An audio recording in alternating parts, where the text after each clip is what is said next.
শেখ হাসিনার অতীত ইতিহাস স্বার্থপরের মতো দেশ থেকে পালানো বলে দাবি করেছেন বিএনপির সিনিয়র যুগ্ম মহাসচিব রুহুল কবির রিজভী। শেখ হাসিনা বিগত 15 বছরে এত অন্যায়, অবিচার, দুর্নীতি করেছেন যে জনরোষ থেকে বাঁচতে 5ই আগস্ট তাকে দেশ থেকে পালাতে হয়েছে বলেও মন্তব্য করেন তিনি।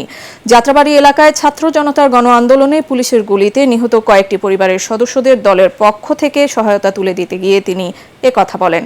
25 জেলায় ডিসি নিয়োগ সহ বিভিন্ন প্রতিষ্ঠানে রদবদলে আবারও স্বৈরাচার শেখ হাসিনা সরকারের আস্থাভাজন ও সুবিধাভোগীরা পুনর্বাসন করা হচ্ছে বলে অভিযোগ করেন রিজভী।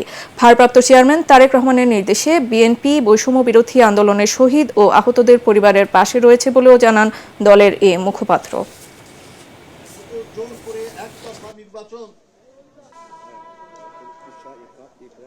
যদি দেশপ্রেমিক ব্যক্তি হতেন, দেশের মানুষের কল্যাণ করতেন, অন্তরে সততা থাকলে সাহস করে মানুষ দেশের মধ্যেই থাকে।